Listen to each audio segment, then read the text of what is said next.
کر دے سن. سمجھ آگی جناب والا؟ تو یہ وہ جو عراقی تھا نا اس کو ابن عمر کہتے ہیں انظروا الی ھذا، ذرا اس کی طرف دیکھو نا. آج مجھ سے مچھر کے خون کے بارے میں پوچھ رہا ہے، کل عراق والوں نے رسول کا بیٹا ذبح کر دیا، اس وقت اس خون کے بارے میں کیوں نہیں پوچھا؟ سمجھ آگی؟ اور پھر آگے فضیلت میں فرمایا وَسَمِعْتُ رَسُولَ اللَّهِ صلی اللہ علیہ وسلم یقول، فرماتے ہیں ابن عمر کہتی ہیں میں نے خود سنا رسول اللہ صلی اللہ علیہ وسلم کو ان الحسن والحسین، بے شک حسن اور حسین، ہما ریحانتای من الدنیا، یہ دونوں دنیا کے اندر میرے گلاب کے پھول ہیں. یہ دونوں کیا ہے دنیا میں میرے گلاب کے. اسی سے میں فضائل کی دو باتیں عرض کر دیتا ہوں آپ کی خدمت کے اندر. نبی پاک صلی اللہ علیہ وسلم سیدنا ابو ہریرہ رضی اللہ تعالیٰ عنہ سے روایت ہے اللہ کے محبوب پیغمبر اپنے دونوں بیٹوں کو محبت کے ساتھ سینے سے بھی لگایا کرتے تھے. یزمہما، سینے سے لگانا تو سمجھ میں آ رہا ہے اس لیے کہ اولاد ہے، اولاد کو والدین اپنے سینے سے لگایا کرتے ہیں. آگے ابو ہریرہ فرماتے ہیں یشمہما، صرف سینے سے لگایا نہیں کرتے تھے، حسنین کریمین کے سینے کو میرے محبوب پیغمبر سونگا بھی کرتے تھے. صحابہ کرام نے اللہ کے حبیب سے اس کے بارے میں پوچھا یا رسول اللہ سینے سے لگانے والی بات تو دل کو لگ رہی ہے، یہ جو آپ ان کے سینے کو سونگتی ہیں، یہ جو آپ ان کے سینے سے خوشبوئیں لیتے ہیں، اس کا کیا مطلب ہے؟ فرمایا ہما ریحانتای من الدنیا، اے میرے صحابہ حسن اور حسین صرف میرے بیٹے نہیں ہیں، دنیا کے اندر میرے لیے گلاب کے پھول ہیں. گلاب کے کیا ہیں؟ پھول ہیں. فرمایا جس طرح گلاب کے پھول کو سونگنے سے خوشبو آتی ہے، میں محمد کو حسن اور حسین کا سینہ سونگنے سے خوشبو آتی ہے. کیا آتی ہے؟ اس پہ ایک جملہ میں عرض کیا کرتا ہوں اپنے دوستوں کی خدمت کے اندر. اللہ کے محبوب پیغمبر کی محبت دیکھیے، حسن اور حسین کے سینے کو سونگتے ہیں کس لیے کہ نبی کو وہاں سے کیا آتی ہے؟ بولو بولو کیا آتی ہے؟ میں بات آپ کو عقیدہ بھی تو اصل میں سمجھانا چاہتا ہوں. نبی کو حسین کے سینے سے کیا آتی ہے؟ جس کو حسین کے اندر سے اخلاص کی، للہیت کی، اللہ کی رضا کی خوشبو آئے، وہی نبی کے نقش قدم پہ ہے. جو کہے ہمیں حسین کے اندر سے بغاوت کی بو آتی ہے، ان کو توبہ کرنی چاہیے. ان کو کیا کرنی چاہیے؟ توبہ کرنی چاہیے. اس لیے کہ نبی فرما رہے ہیں مجھے حسین کے اندر سے خوشبو آتی ہے، یا اس کا الٹا تھا؟ اب بولو یار، خوشبو آتی ہے اور بغاوت جو ہے یہ اچھی چیز نہیں ہے، اس کی بدبو آتی ہے. اور نبی کو حسین کے اندر سے کیا آتی ہے؟ خوشبو آتی ہے. میں اس پہ ایک جملہ آپ کے لیے عرض کیے دیتا ہوں. سبحان اللہ، اللہ کے محبوب پیغمبر کی عظمتوں کا کیا کہنا ہے. میرے محبوب پیغمبر کے 1 لاکھ سے زائد صحابہ کرام جب گرمی کا موسم آتا تھا، اللہ کے محبوب پیغمبر کی پیشانی اقدس کے اوپر بھی پسینہ آیا کرتا تھا، آپ کے ہاتھ مبارک پہ بھی پسینہ آیا کرتا تھا. صحابہ نے برتن رکھے ہوئے تھے، شیشیاں رکھی ہوئی تھی جن میں نبوت کا پسینہ جمع کر لیتے تھے. رحمت کائنات صلی اللہ علیہ وسلم کے صحابہ، خاص طور پہ ام سلمہ رضی اللہ تعالیٰ عنہ، جب کسی محفل اور مجلس میں جایا کرتی تھی، وہی میرے مصطفیٰ کا پسینہ لگا کے جایا کرتی تھی. محفل والے پوچھا کرتے تھے ام سلمہ کبھی کسی صحابی سے پوچھ رہے ہیں ذرا بتا دیجئے یہ خوشبو کس ملک سے آئی ہے، یہ خوشبو کس علاقے سے آئی ہے؟ صحابہ کیا جواب دیتے تھے؟ یہ ایران، عراق، مصر سے آنے والی خوشبو نہیں ہے، یہ محمد کے پسینے کی خوشبو ہے. یہ کیا ہے؟ مصطفیٰ کے.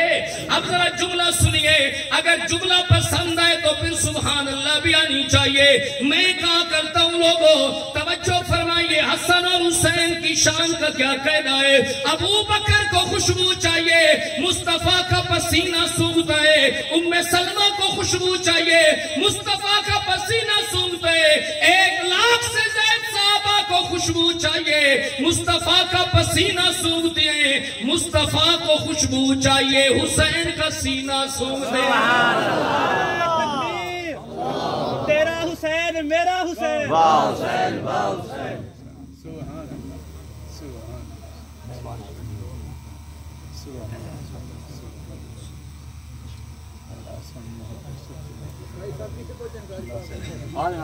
بتا رہے ہیں ساتھی یار، اس طرف آ رہے ہیں۔ جو آیت خطبے میں تلاوت کی تھی بس اس کو ذرا سن لیں۔ شہادت جو ہے نا، اس کے بارے میں ایک آپ کو بات بتاتا ہوں۔ شہادت ایک تجارت ہے۔ شہادت کیا ہے بولو؟ ایک، اللہ نے قرآن مجید میں فرمایا یا ایھا الذین آمنوا هل ادلکم علی تجارت تنجیکم من عذاب علیم۔ اے ایمان والو، کیا ہم تمہیں ایک ایسی تجارت نہ بتلائیں جو تجارت تمہیں دردناک عذاب سے بچا لے؟ وہ تجارت کیا ہے؟ تؤمنون باللہ ورسولہ، اللہ پر ایمان لے آؤ، اس کے رسولوں پر ایمان لے آؤ، وتجاہدون فی سبیل اللہ باموالکم وانفسکم، اپنی جان بھی پیش کر دو، اپنا مال بھی۔ اور شہادت میں جو شہید ہوتا ہے اپنی جان بھی پیش کرتا ہے، اپنا مال بھی۔ تو کیا سمجھ آئی بات؟ اب میں سارے شہداء اسلام کو خراج عقیدت پیش کرنا چاہتا ہوں۔ اللہ نے کیا فرمایا؟ شہادت ایک تجارت ہے۔ شہادت کیا ہے بولو؟ ایک۔ بھائی قاری صاحب آئیں گے تو بات ختم ہوگی، جو ہی آئیں گے آپ پریشان نہ ہو، مائک ان کے حوالے کر دیں گے، ان کے آنے تک بات سنیں، ان کے آنے تک بات سنیں۔ سمجھ آ گئی؟ اللہ کیا فرماتے ہیں؟ شہادت ایک تجارت ہے۔ شہادت کیا ہے؟ ایک تجارت ہے۔ کس چیز کی؟ جان اور، بولیے ذرا، جان اور۔ تمام شہداء اسلام کا تذکرہ ہو جائے، تمام جان اور مال کی قربانیاں دینے والوں کا۔ جب یہ شہادت ایک تجارت ہے تو پھر یہ تجارت کا آغاز کربلا سے ہوا ہے یا بہت پہلے ہو چکا تھا؟ بہت۔ اگر یہ تجارت ہے تو پھر سنیے، یہ تجارت بڑی پرانی ہے۔ فرق یہ ہے ہر دور میں تاجر بدلتے گئے، تجارت کی منڈیاں بدلتی گئی۔ ہر دور میں کیا ہے؟ تاجر بدلتے گئے، تجارت کی۔ اگر تاجر جناب نوح کی شکل میں ہو، تجارت کی منڈی کران کی بستی بن جاتی ہے۔